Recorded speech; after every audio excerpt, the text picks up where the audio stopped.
সুপ্রিয় দর্শক, আসসালামু আলাইকুম ওরহমতুল্লাহ। আজ আমি আপনাদের সামনে পরি হাজির করার একটা আমল নিয়ে উপস্থিত হলাম। যারা বিভিন্ন আমল করতে চাচ্ছেন, আমল করে আপনারা সফল হতে চাইতেছেন, পরি হাজির করার জন্য বিভিন্ন আমল অনেক চেষ্টা করেছেন, কিছু হয় নাই, বা অনেক সময় অনেকে করার ফলে আবার হাজিরও হয়েছে, আবার থাকে না। বিভিন্ন সমস্যা নিয়ে অনেকে আমার সাথে যোগাযোগ করেন। আবার অনেকে জিজ্ঞান, ভাই আপনারা ভালো একটা আমল দেন। ইনশাল্লাহ আজকে নতুন এই ভিডিওতে যতটুকু পারবো ইনশাল্লাহ বোঝানোর চেষ্টা করব, যেন আপনারা হাজির করতে পারেন। ভিডিও বেশি বড় করব না, শর্টকাটে বলবো। আমি কিন্তু কমই ভিডিও আপলোড করি। আগে তো দৈনিক ভিডিও পাইতেন, এখন দৈনিক ভিডিও দিতে পারি না, কারণ বিভিন্ন ব্যস্ত থাকার কারণে, বিভিন্ন কাজ থাকার কারণে ভিডিও দিতে সময় পাই না। তাও চেষ্টা করবো ইনশাল্লাহ সামনে দৈনিক ভিডিও দেওয়ার জন্য। অবশ্যই উপকৃত হবে। প্রিয় ভিউয়ার্স, আপনারা যারা আজকের আমলের মাধ্যমে কাজ করবেন, সঠিক নিয়মে সঠিক উপায়ে কাজ করতে হবে। সঠিকভাবে করতে না পারলে কোনো কাজে আসবে না। বিশ্বাস ভক্তি নিয়ে কাজগুলা করবেন। অন্তরে বিশ্বাস না রেখে কাজ করেন না।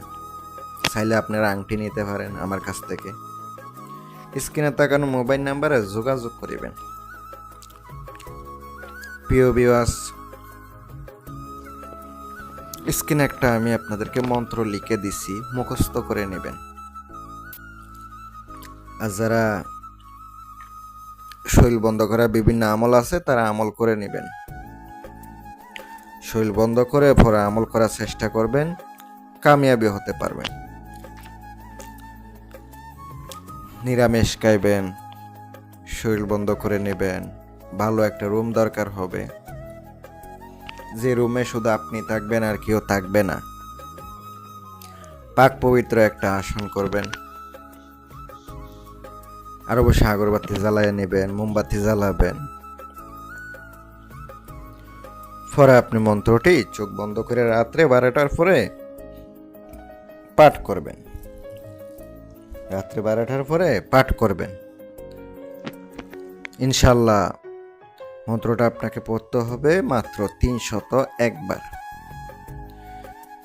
যদি সঠিক নিয়ম অনুসারে করতে পারেন, প্রথম দিন নাও আসতে পারে, দ্বিতীয় দিনও আসতে পারে। এভাবে আপনি 1 সপ্তাহ করবেন। 1 সপ্তাহ না হলে 14 দিন করবেন। দেখবেন আপনার সামনে প্রথম দেখা না দিলেও 7 দিনে বা 14 দিনে দেখা দিবে। সে হাজির হইলে সে আপনাকে জিজ্ঞাইতে পারে কেন ডাকেছেন বা কেন, কি উদ্দেশ্যে। আপনি বলবেন আপনি আমার বন্ধুত্ব রাখেন, আমি মানুষকে হেল্প করব, কারো ক্ষতি করব না। এগুলো আপনি বিস্তারিত বলবেন। বলার পরে আপনি তাকে সুন্দর করে বুঝাইলে সে ইনশাল্লাহ আপনার বন্ধুত্ব হয়ে যাবে। কোনো ভয়ের কারণ নাই, কোনো ক্ষতি করবে না ইনশাল্লাহ। আপনি তার কাছ থেকে যথেষ্ট পরিমাণ হেল্প নিতে পারবেন, সাহায্য নিতে পারবেন। যদি বিপদে পড়েন, তাকে আবার কিভাবে ডাকবেন জেনে নেবেন। ওভাবে ডাকবেন, ওভাবে আপনার সামনে আবার দ্বিতীয়বার উপস্থিত হবে। অসৎ উদ্দেশ্যে খাটাবেন না। যদি অসৎ উদ্দেশ্যে ব্যবহার করেন, তাইলে কিন্তু আপনি দ্বিতীয়বার নাও আসতে পারে। ভালো কাজে কাটান, উদ্দেশ্য ভালো থাকুক, কামিয়াবি হবেন ইনশাল্লাহ। দোয়া থাকবে আমার পক্ষ থেকে। যদি মনে হয় আমার মাধ্যমে আপনারা কাজ করাবেন, যোগাযোগ করবেন ইনশাল্লাহ। অবশ্যই আপনাদেরকে আমি হেল্প করার চেষ্টা করব। আংটি নিয়ে আপনারা কাজ করলে উপকৃত হবেন। আসসালামু আলাইকুম ওয়া রাহমাতুল্লাহ।